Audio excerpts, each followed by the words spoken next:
Otro concepto importante a hablar acá con respecto al nucleófilo de la base es que ese nucleófilo puede estar poco impedido o muy impedido.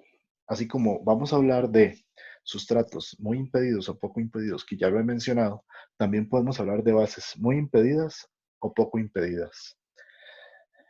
Esto generalmente se ve más afectado a la hora de las eliminaciones y las sustituciones.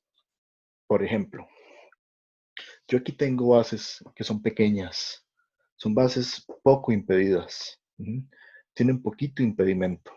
Entonces, cuando son pequeñas de esta forma, lo más normal es que actúen como un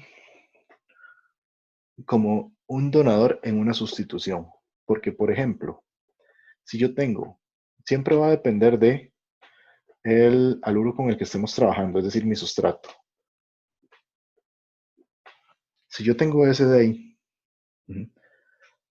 este OH no va a ser una eliminación, sino que probablemente lo que haga es atacar por acá en una sustitución 2 y lo saque. Actúa sustituyendo.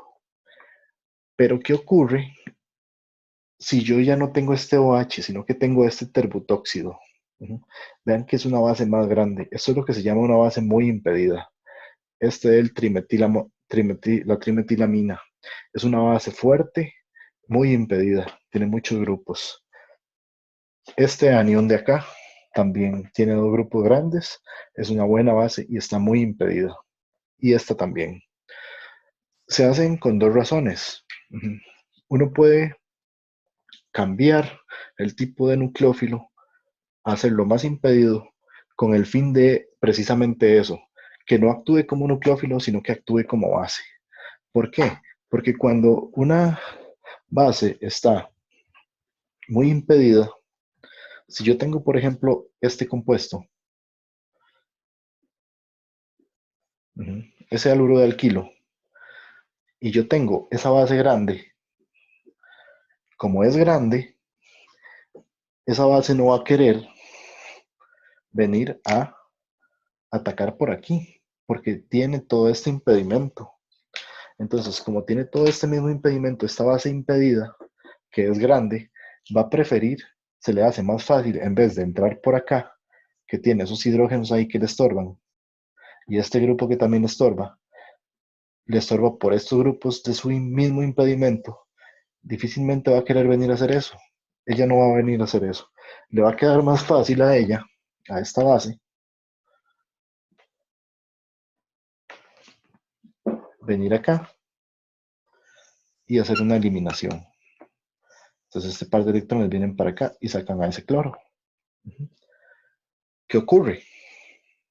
Que lo elimina formando un doble enlace en este caso. Pero si nosotros tuviéramos ese mismo caso por acá,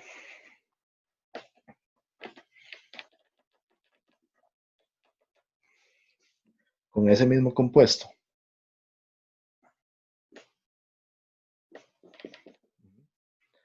aquí el hidroxilo, los dos son pequeños. Este es pequeño, está poco impedido.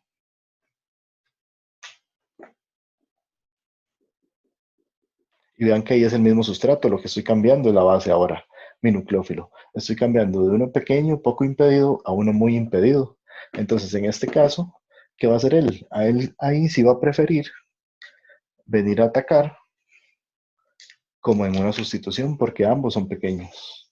Entonces ataca por ahí y lo saca.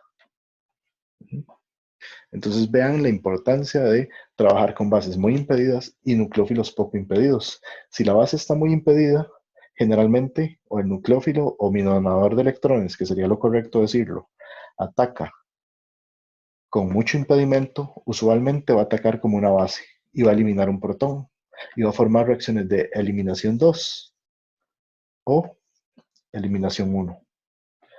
Pero cuando es pequeño, depende del sustrato, pero aquí que está poco impedido, es muy probable que actúe como nucleófilo y lo saque.